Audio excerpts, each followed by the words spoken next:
Hello दोस्तों, कैसे हैं आप सब लोग। आई होप आप लोग बहुत अच्छे से होंगे और मैं भी बहुत अच्छे से हूँ। आप लोग हमेशा हंसते रहिए, मुस्कुराते रहिए, यही दुआ करती हूँ।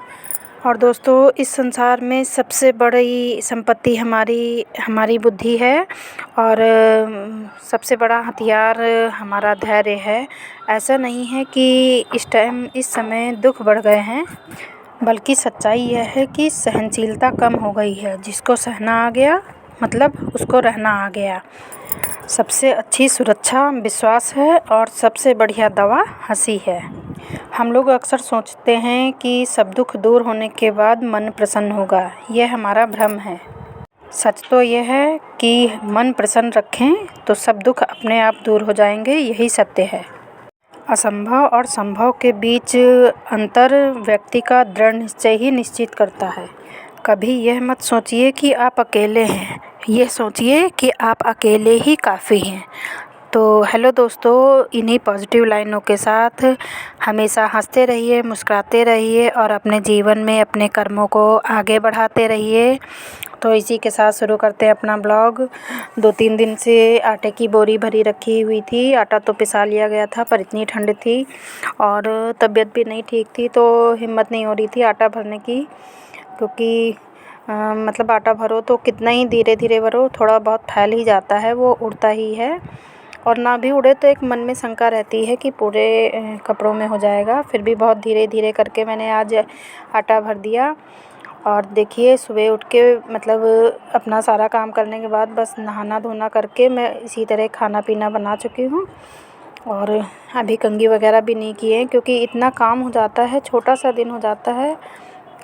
सा दिन होता है और काम ज़्यादा हो जाते हैं।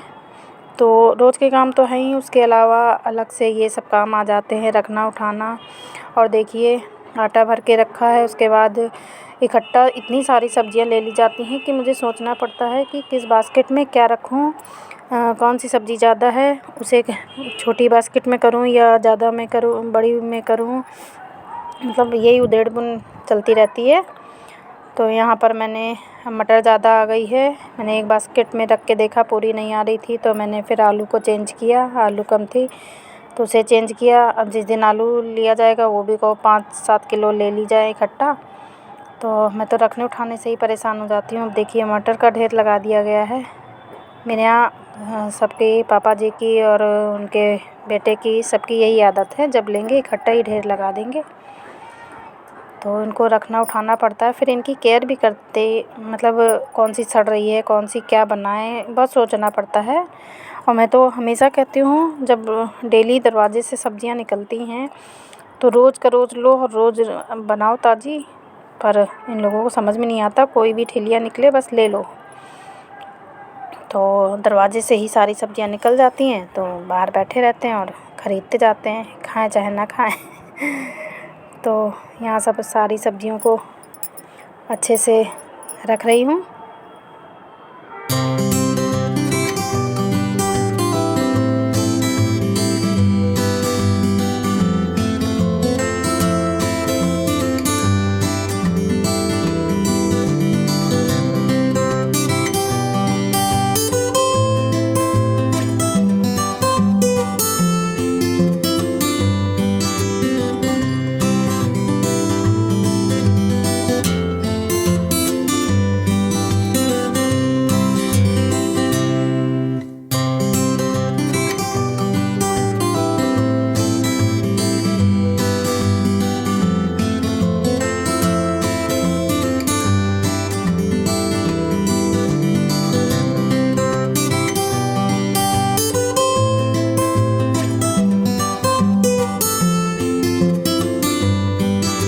और यहाँ पर जो मैंने आटा भरा था वो भी आंगन में पहले पता नहीं चल रहा था, पर बोरी झाड़ने में उड़ गया तो काफ़ी सारा झाड़ने में निकला है।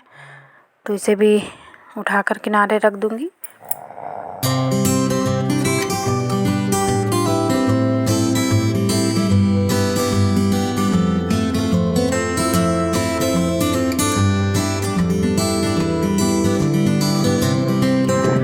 और इतना काम करते करते देखा मैंने कि आज कई दिनों बाद अच्छी सी धूप निकली हुई है। तो तो मैंने तुरंत सोचा कि बेटे के बेड की बेडशीट चेंज कर दी जाए, क्योंकि काफ़ी दिन हो गया था और ठंड में एक तो मन भी नहीं करता, दूसरा धूप नहीं निकलती है तो फिर धुलने में भी धुलने से ज़्यादा फैलाने में दिक्कत होती है। तो इसलिए मैंने मौके का फ़ायदा उठाते हुए फटाफट से बेडशीट निकाली और धो के फैला दूँगी इसको। तो यहाँ उसका बेड बिस्तर सब साफ़ सुथरा कर दूँगी। और देखिए कॉपी किताब कैसे पढ़ लिख के अपना टेबल पे ही लगाकर और फैलाकर मतलब चलते बनते हैं। बच्चे बड़े हों या छोटे हों, रखना उठाना तो हमें ही पड़ता है। तो यहाँ पूरा उसका रूम साफ़ कर दे रही हूँ।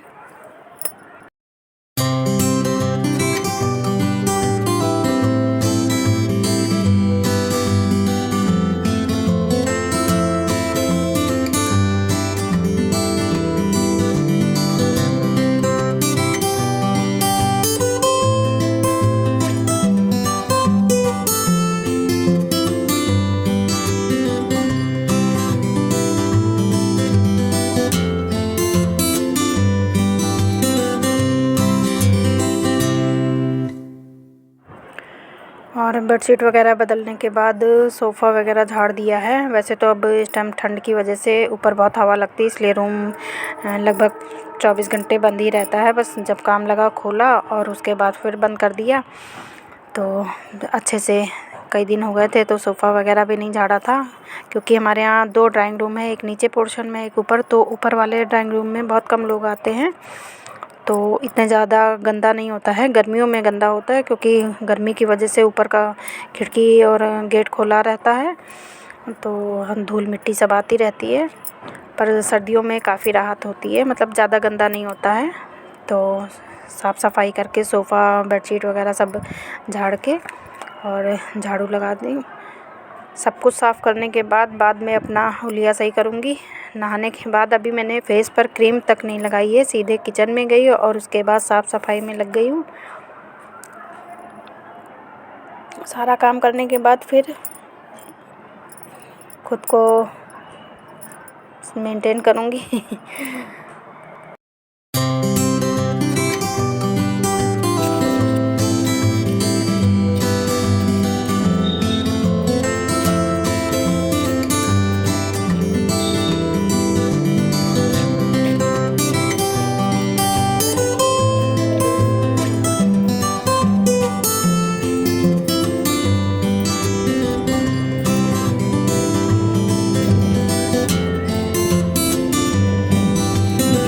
और अब काम करते करते शाम का टाइम हो गया है, तो जो कपड़े सूखते जा रहे हैं वो उठाती जा रही हूँ। और यही सब लोग छत पर हैं, तो पड़ोस वाली भाभी कहती हैं कि सारे कपड़े हमारी छत ऊंची है, तो मतलब मेरे लिए बोल रही थी कि हमारी छत ऊंची है तो सारे कपड़े सूख गए होंगे। तो वही हम लोग छत से बात कर रहे हैं। क्या करें, मजबूरी है। उनको बेडशीट वगैरह धोए, सारा दिन ऊपर नीचे कर लें। नीचे जितने हैं वो कल वाले हैं, खाली पापा ने हाथ धोए।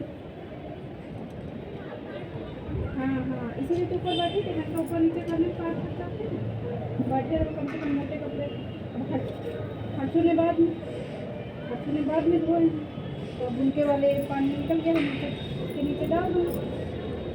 हाँ, कल अगर इतनी भी निकल आई तो बच्चे सो जाएंगे, नीचे मोटे में तो कोचिंग जाते हैं, वैसे 3-4 कपड़े करते। मैं कब उठा लो, अब धूप चली गई है। पहले सूखे वाले रखूँ, उसके बाद फिर। और हमारा 3 खंड का मकान बना है, इसलिए बगल वाले घर में धूप बहुत कम आती है। तो वो लोग हमेशा टोकती हैं कि आप लोगों के कपड़े सब सूख जाते हैं, और हमारे यहाँ तो बहुत दिक्कत होती है। और मेरी नीचे वाली छत में भी कपड़े पड़े हैं, वहाँ कुछ कल के पड़े हैं, और यहाँ ऊपर वाली छत में आज के कपड़े पड़े हुए हैं। तो सबको उल्टा पुल्टा कर सुखा लेती हूँ। इसीलिए मैं यहाँ बैठी हुई थी कि बार बार ऊपर नीचे कौन करे, जीना चढ़ना बहुत कठिन हो जाता है। तो दोस्तों, आज का ब्लॉग आप लोगों को कैसा लगा? अगर अच्छा लगा हो तो प्लीज़ लाइक कीजिएगा, शेयर कीजिएगा फैमिली मेम्बर्स में, और अगर चैनल पर नए हैं तो प्लीज़ सब्सक्राइब कर लीजिएगा।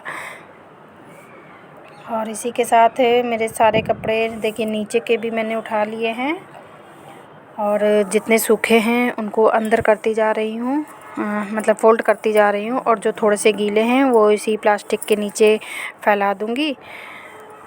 तो बस दोस्तों आज का ब्लॉग इतना ही।